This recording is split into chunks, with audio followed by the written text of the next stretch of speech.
The man with the knife charged forward, and I saw the flicker of expectation in Clara's eyes. She probably thought I would do what I did in my past life. Throw myself in front of her to take the hit.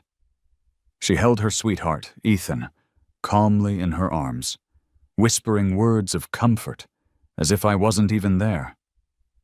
She didn't flinch until the cold steel of the blade pushed deep into her chest, sending a shockwave of pain through her body. Only then did Clara look up at me from where she lay on the dirty floor, her expression a mask of pure disbelief. I stood there, completely still, meeting her gaze with a cold, empty stare. A small smirk played on my lips. Does it hurt? I thought.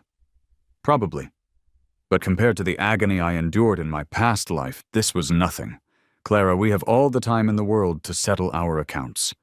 I found myself reliving that horrible day, the day my famous actress wife, Clara, let her first love, Ethan, move into our home. In my previous life, that was the beginning of my end. I had come home from a long day at work to find Ethan, the uninvited guest, standing in my living room. He was holding Clara, his voice choked with emotion. "Clara, I had no choice back then," he pleaded.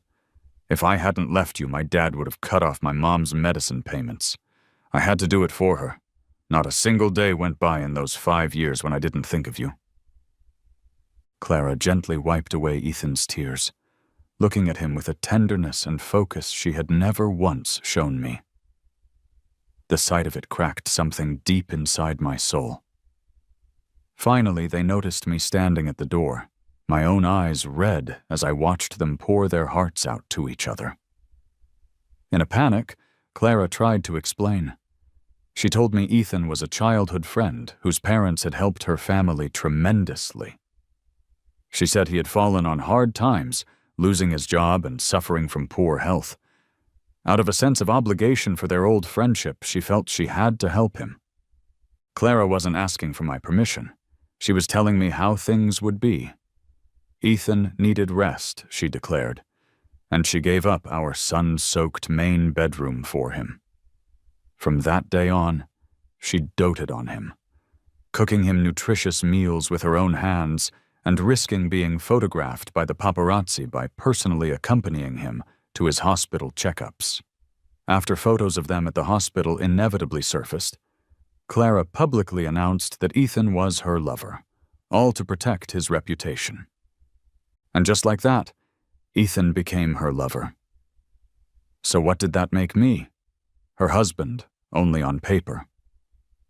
With a few simple words, Clara easily distanced herself from me, telling others we were just friends who worked together.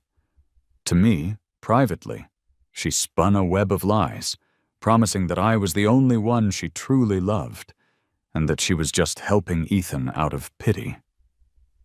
She swore that once Ethan recovered, she would stop caring for him. But Ethan was far from the innocent victim he pretended to be. He would deliberately gloat about his relationship with Clara right in front of me, then scheme against me behind her back. After he successfully framed me for an incident that nearly ruined Clara's career, she blamed me entirely. Siding with Ethan, she decided I needed to be out of the way to keep him happy. Against all my protests, she shipped me off to live in a distant, remote town. In my past life, I saw Clara as my entire world. Terrified of divorce and abandonment, I left, foolishly hoping she would eventually come for me. I waited and waited. Even after I saved her from a kidnapping that left me permanently disabled, spending the rest of my miserable life in a hospital bed, she never once publicly acknowledged our marriage. She would visit sometimes, sneaking in at first, but eventually she made excuses about being too busy and stopped coming altogether. I was so deluded back then, clinging to the fantasy that Clara had a good reason for everything she did, that deep down, she still cared for me. That foolish love kept me holding on. I always believed I would somehow heal and find my place beside her again. That was until I saw Clara and Ethan on television, attending a glamorous event with their young child. My hope died completely when Ethan himself came to visit me, standing over my hospital bed and looking down at me with utter disdain. "Leo, why aren't you dead yet?" he sneered. 5 years of living like this, isn't it enough? Don't you know Clara wants you gone? The only way you could make us happy is by dying." He confessed everything. He claimed he and Clara were always meant to be together, and that he only left her because she had nothing back then. He never imagined she would become a renowned actress, nor that the wealthy heiress he chose over her would go bankrupt.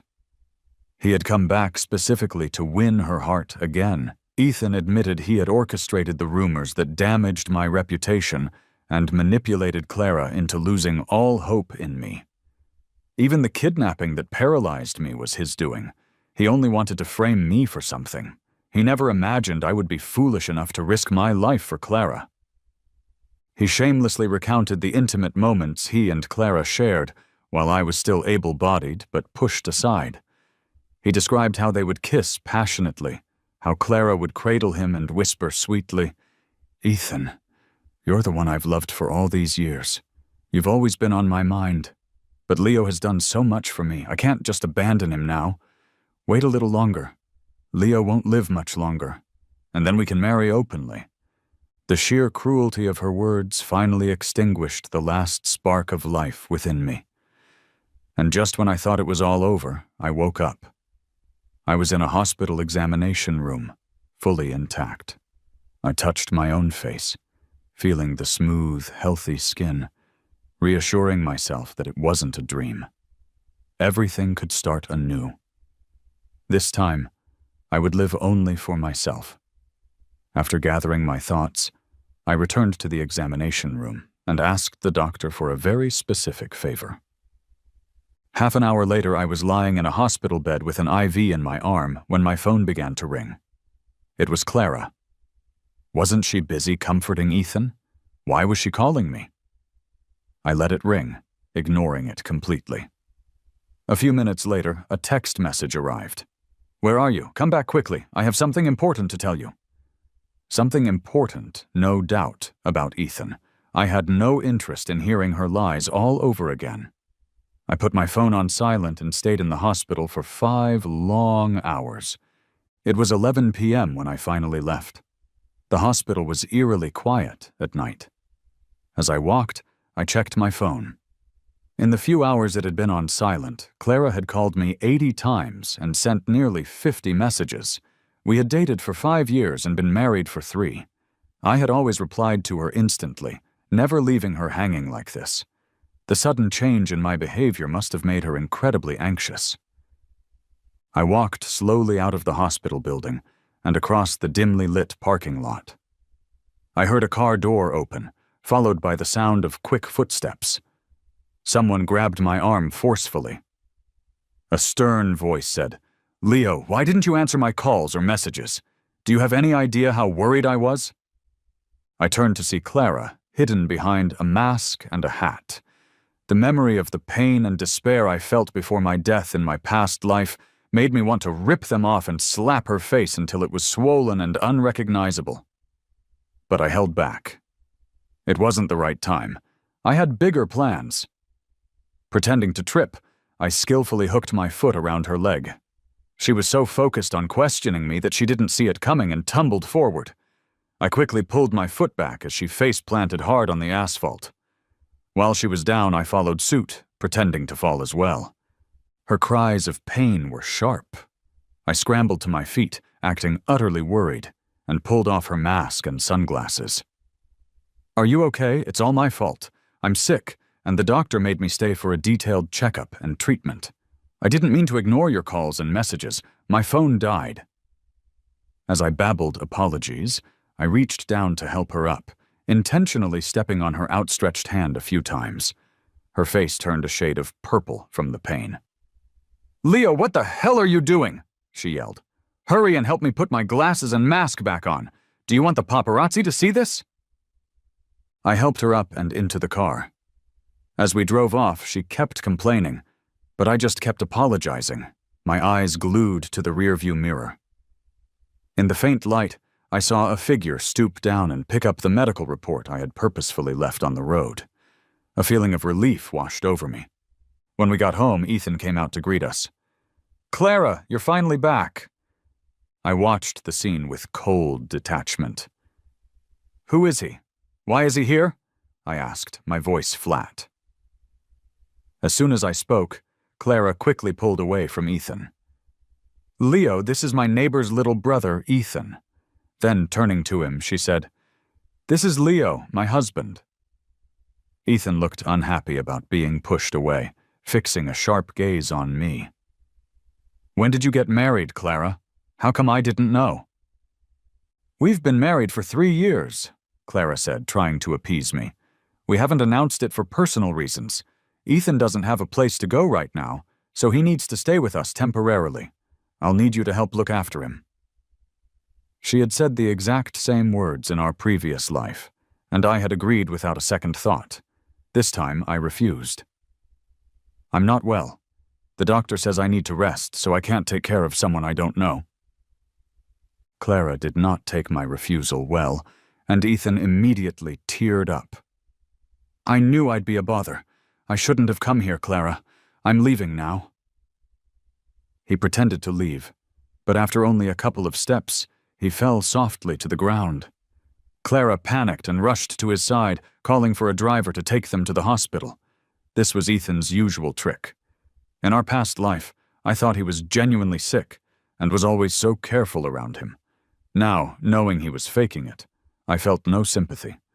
If he wanted to pretend to pass out, I would show him what that really meant.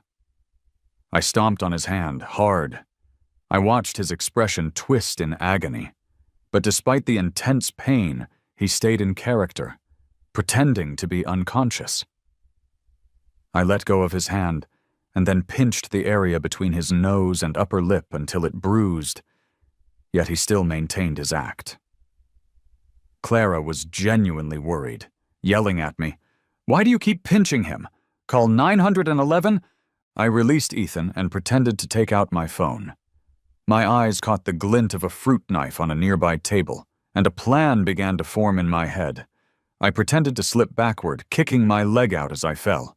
My foot connected squarely with Clara's face. She screamed, clutching her nose as blood gushed out. Moving swiftly in the chaos, I grabbed the knife and with a single, decisive motion, chopped off one of Ethan's fingers. Blood splattered everywhere. Ethan screamed and shot awake. I fell heavily to the floor, clutching my stomach. "Ow! I'm in so much pain!" I yelled, my face pale. "What's happening to me?" All 3 of us were rushed to the hospital. Clara's nose was broken, and Ethan had lost a finger. While I was recovering, Clara never visited me once. Her assistant came instead, informing me that Clara needed surgery to fix her nose and couldn't see anyone. The assistant also told me that Ethan's finger was severed and had never been found. The news made me genuinely happy. It was just a small punishment. The real show was yet to come. I stayed in the hospital for half a month. Every day I called and messaged Clara, complaining about my pain and sorrow. On the day I was discharged, she came to pick me up, completely covered in a mask and sunglasses. Once I was in the car, I started my act. "Clara, this is all my fault." She hugged me to comfort me. "Leo, everything will be okay." I laughed coldly on the inside, but pretended to cry a little before asking about her nose. Her plastic surgery had gone perfectly. You couldn't even tell anything had happened. When we got home, Ethan came downstairs. His eyes were filled with hatred as he looked at me. I glanced at his hand with the missing finger and felt a secret satisfaction. But I kept a remorseful expression on my face and apologized profusely. Then, I clutched my body, pretending to be in pain, and Clara helped me back to our bedroom to rest. It wasn't long before Ethan came in with a glass of milk. He closed the door and walked over to my bed, his voice dripping with venom. "Leo, did you do it on purpose? Did you intentionally cut off my finger? And you're back too, right?" His words shocked me, and I quickly denied it. "What are you talking about? What's back?" "Stop pretending. You weren't like this last time around. You were nice to me then. But this time you don't like me. I can see it. So you did it on purpose, didn't you?" "How could I ever intentionally cut your finger?" I said, feigning hurt. "You're accusing me wrongly. It was just an accident. I was so worried when you fainted that I accidentally fell, causing the loss of my unborn child and injuring both you and Clara. I'm the one to blame. Will you forgive me? I didn't mean for any of it to happen." Ethan looked at me hatefully, trying to find any sign of deceit in my face, but he left disappointed. Finding out that he had been reborn as well was a surprise. It meant I needed to be extra careful. However, his return could also help my plans. His target was Clara, and he already knew the path to getting rid of me. He would surely go to extreme lengths, which would give me opportunities to counter him. Later that night, when Clara came into the bedroom, I told her, "Clara, isn't Ethan's condition pretty serious? Does he have some kind of persecution complex? He said such bizarre things to me today." Clara looked puzzled. "What did he say?" "He said I hated him and that I intentionally severed his finger. I swear it wasn't on purpose. I barely know him. Why would I hate him?" "Ethan has been a bit extreme," she admitted. "He has depression, and sometimes his mind runs wild. Before you came back, he even told me that you were out to get him. I tried to talk him out of it, but it seems he still thinks that way." "What should we do then?" I asked, feigning concern. "Will he keep thinking I'm against him? Will he make trouble for me? Clara, you know how much I love you. I can't lose you." Clara knew how much I loved her. I had stayed behind the scenes for her entire career, fighting for roles for her when she was unknown, even getting stomach bleeding from drinking with producers. After she became a success, I never asked for anything and stayed in the background, swallowing my pride when she wanted our marriage kept private, while she fabricated gossip with other actors. Thinking of all I had done for her, she looked at me with a flicker of sympathy. "Leo, I will take care of you and help you get better." I acted touched and hugged her. "I'll do whatever you say, but I'm worried." "Worried about what?" "About Ethan. He might be really sick. He told me you like him and can't live without him." Clara's expression changed. "What else did he say to you?" Pretending not to notice her reaction, I sighed. "He said I'm the other man and that you two are the real couple. He said you're madly in love with him." I sighed again. Ethan might really be losing it. I worry he might suddenly go off the rails. If he says anything unexpected, your career could be at risk. You've signed so many contracts, it could be messy to explain. Clara had always presented herself as single to the public, which had landed her many lucrative endorsements. She wouldn't want to risk losing millions over a contract breach. Compared to her future and her money, Ethan wasn't that important. She took my advice. "I understand what you're saying. Having Ethan in our home isn't a good idea. I'll have my assistant find him a place to move to." Because of my warning, Clara had a serious talk with Ethan the next morning. I tiptoed to the study door and could clearly hear his probing voice from inside. "I won't leave. You promised me. If I go out now, it's like walking into a death trap." "Ethan, just listen to me." "I won't move, Clara. Did Leo manipulate you into this? Is he the one who can't stand me, making you drive me away? I'm telling you, I've lived through this once before. I'm not lying. I'm certain Leo is back, just like me." "If what you're saying is true, and Leo is back like you, why hasn't he retaliated after everything we did to him in the past?" "He already has. Your broken nose and my missing finger are his revenge." "No way," Clara whispered. "All of this was just an accident. If Leo wanted revenge, he would do more than just cause a minor inconvenience. He could ruin me by exposing all my secrets, but he hasn't. I've watched him closely. He's in pain. He feels guilty and weak. This is all because of you. If you hadn't caused trouble, my relationship with Leo wouldn't be in this state. It's all your fault. You better reflect on it. or don't blame me for what happens next." I let out a slight smirk and turned away quietly. Since they had already pushed past the pretense, it would make things much easier for me. Clara spent 2 hours talking to Ethan in the study. He was upset the whole time, and in the end, she left with the excuse of going to a film shoot. Only Ethan and I were left at the house. He looked at me fiercely. "Clara wants me to leave. You must be satisfied now, right?" "I don't know what you're talking about," I said calmly. "Clara asked you to leave for her career. Besides, isn't it awkward for a single, ill man to stay at someone else's place? Clara is like your sister, not your partner. She has no obligation to take care of you." Furious, Alex lunged at me. "I was faking being sick. I intended to steal Clara away, and today I'm going to frame you for attacking me." As he cursed, I jumped up and dialed Clara's number on my phone, putting it on speaker as I dodged him. Unaware, Ethan hurled insults and chased after me. I ran upstairs and he followed. On the second floor, he cornered me, lunging. "Die! You should die today!" Watching him come for me, I cried out dramatically into the phone for help. "Clara, save me! Ethan has lost it!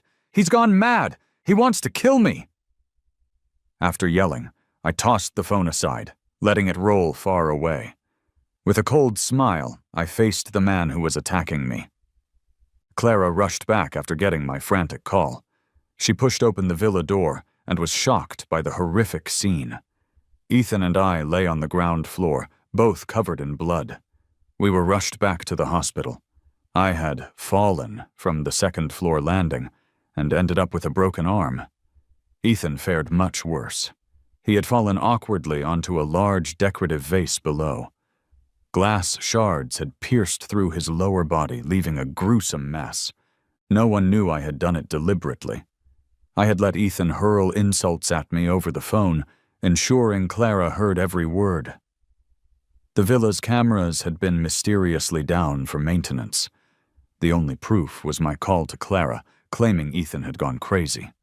As he charged at me, I pretended to panic, ditched my phone, and then wrapped myself around him, dragging us both off the second-floor landing. He was my cushion, and he passed out immediately from the impact. After he was unconscious, I viciously attacked his prone body with a nearby baseball bat. I watched the blood pool beneath him, then smashed the vase and filled his wounds with glass shards. Satisfied with my work, I smeared myself with his blood, snapped my own arm, and laid down next to him, feigning unconsciousness. When I woke up, news about the incident at Clara's villa was everywhere. At the peak of her fame, such news was explosive. Social media blew up as everyone investigated what had happened. 2 injured men were big news. I was already known as part of Clara's team, but Ethan was a mystery. People quickly dug into his past as Clara's first love, exposing their high school romance. The scandal unfolded 3 months earlier than it had in my past life. Back then, Ethan had faked a serious illness to get Clara's attention and orchestrated a hospital photo op to manipulate her. This life, the tactics were different, but the outcome was similar. Clara never foresaw this fallout. But just like last time, after 3 days of non-stop trending topics, her agency released a statement.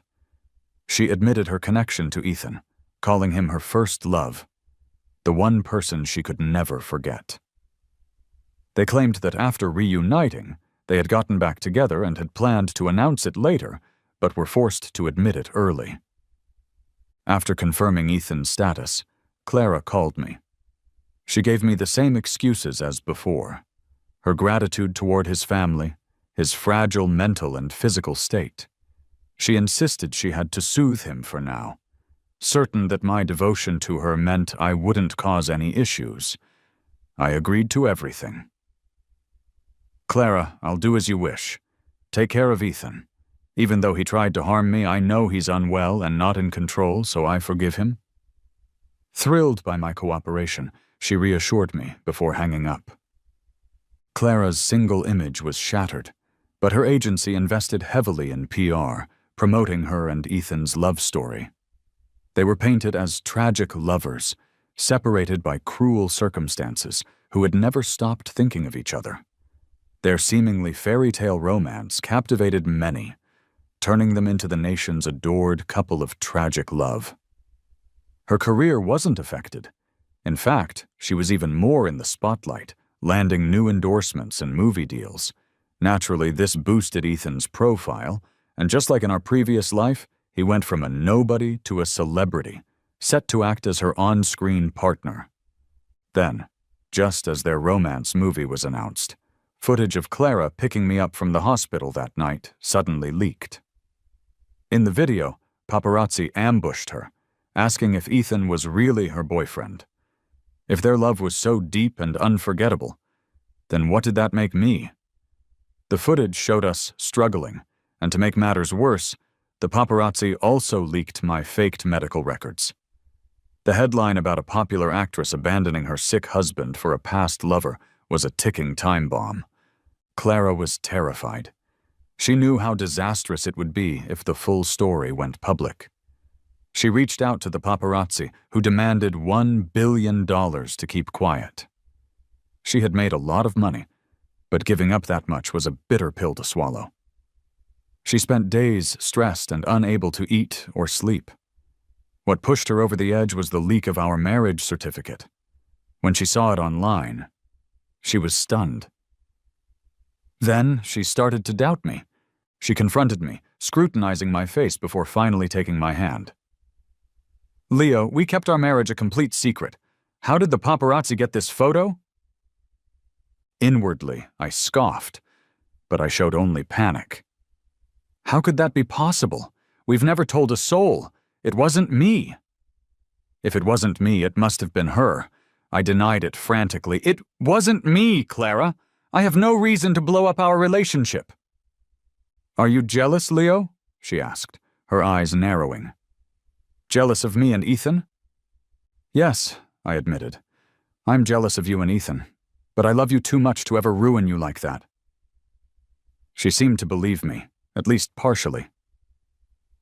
"If it wasn't you, then who was it?" "I don't know, I really don't know," I said, ruffling my hair in frustration. Could the paparazzi have used some trick to get it from the courthouse after they filmed us at the hospital? That explanation seemed plausible enough for her, and she fell silent. "Clara, it's my fault," I continued, taking the blame to erase any lingering suspicion. "If my phone hadn't died that night and you hadn't come to find me, we wouldn't have been caught on camera. I'm the one to blame. To keep the paparazzi from blackmailing you, let's get a divorce." "Divorce?" Clara was taken aback. I nodded, my voice thick with fake emotion. "Yes, divorce. Let's go to the courthouse and end it. That way, even if the story gets out, we can present a unified front and minimize the damage." Clara frowned. "But the paparazzi want a huge sum. If I can't satisfy them, it will all come out eventually. My future will be jeopardized, and I'll face massive penalties for breach of contract. The fines would be astronomical." She took out her phone, realizing the penalties would be at least $1 billion. I was the one who had sicked the paparazzi on her. I had already calculated how much she would have to compensate, which is why I suggested the $1 billion hush fee. If she paid, the money would end up in my pocket. If she didn't, I had another plan. "So, what now?" I asked, wiping away non-existent tears. "Either way, we're out a huge sum. Isn't there a third way?" Clara was deep in thought. I knew she was considering her options. Having been in the business for so long, she knew about stars stashing away funds. I figured she would think of a way to shift her assets. With both her parents gone, I, her husband, was her only close family. She wouldn't trust Ethan, the man who had abandoned her once before. I was the logical choice. After a long pause, she spoke. "All right, I could transfer my assets to you. If things blow up, you take the money and go abroad. I'll follow soon after." It was the best plan she could come up with. We would divorce, with all the money going to her loving ex-husband who would never betray her. The bait was set. We signed the divorce papers that night. The next day, we finalized it at the Civil Affairs office. Everything under her name now belonged to me. The paparazzi were still waiting for their payment. She vaguely promised them a date a month away. During that month, the cooling-off period for our divorce passed. Quietly, we went back and got the official divorce certificate. Holding that certificate, I felt a huge wave of relief. I had truly won. The hunt was about to begin. But before I could make my next move, Ethan got restless. He wanted the fame he had in his past life and was angry that Clara was just dragging him along to quick money-making events instead of getting him acting roles. He argued with her, and she, already irritated, didn't hold back. Upset, Ethan pulled his usual fainting act. Clara panicked and drove him to the hospital. But halfway there, a speeding truck crashed right into them. She had tried to shield Ethan, and as a result, she was severely injured and left unconscious. The doctors said her injuries were so severe she might never wake up. Ethan was also in bad shape, with multiple fractures. When I heard the news, I rushed to the hospital with her assistant. Standing outside the operating room, I couldn't help but think how lucky she was. If she died now, it would be too easy. My revenge would be meaningless. No, Clara didn't get off that easy. I hoped they would save her, leaving her crippled but alive, forced to suffer through the rest of her life. She was in surgery for over 10 hours. I got tired of waiting and left. The next morning, her assistant called.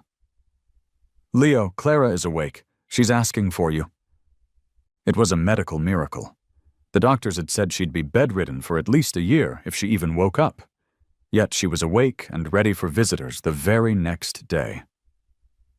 As I walked to her room, I had a strange feeling. I tiptoed to the door and heard a voice I despised coming from inside. It was Ethan, his voice choked with emotion. "Clara, it's amazing you're awake. I never imagined we'd get a second chance like this. Even the heavens are on our side." Clara's voice was weak but unchanged. "Where's Leo?" "He left last night," Ethan said bitterly. "You were teetering between life and death, and he didn't even stay by your side. Leo is malicious. I suspect he was the one who orchestrated your car accident. How can that be? He loved me so much he would never do that." "Why not? You came back, didn't you? You should remember what we did to him in our past life. We left him to rot in a nursing home. If we can come back, he surely can too. And if he did, he would hate us and want to get rid of us." Clara gasped. "If that's the case, that's terrible. I divorced Leo and all my assets went to him. If he's been reborn like us, he'll be coming after me, won't he?" "You fool, Clara," Ethan despaired. "How could you be so foolish?" I didn't listen any further. I turned and left.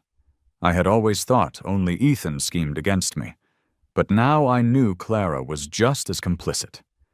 These deceitful people would get what they deserved.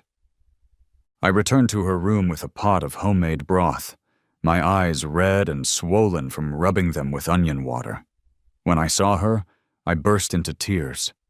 She hugged me, crying too. We were both acting, testing each other. She pushed me to sign an agreement transferring my assets back to her in the event of my death. I agreed without hesitation, calling my lawyer immediately. Seeing no resistance from me, a flicker of guilt crossed her eyes. In front of her and the lawyer, I signed the property transfer agreement. If anything happened to me, all my assets would go to Clara. Relieved, she insisted on leaving the hospital after just 3 days. I played the part of the innocent, caring husband and took her home. On the 4th day after she returned, both Ethan and I were kidnapped. The kidnappers took us to an abandoned warehouse on a remote mountain and demanded a $1 billion ransom. Just like in the past, Clara came up the mountain with the money. And just like in the past, after she handed over the ransom, the kidnappers decided to kill one of us. With a sinister grin, a man lunged at us with a sharp knife. I saw it all clearly. Clara was holding Ethan, trying to comfort him, fully expecting me to leap in front of her and take the blow. Unfortunately for her, I wasn't that man anymore. It wasn't until the knife pierced her abdomen, leaving a huge, gaping wound, that she turned to look at me in shock. I stood quietly a few feet away, watching her blood spray everywhere. She screamed in agony as Ethan, covered in her blood, pushed her away and tried to escape. I watched as the kidnapper grabbed Ethan and stabbed the knife straight into his eye. When he pulled the blade out, Ethan's eyeball was stuck on the tip. I saw Clara on the ground, clutching her stomach, unable to stop the blood pouring from her wound.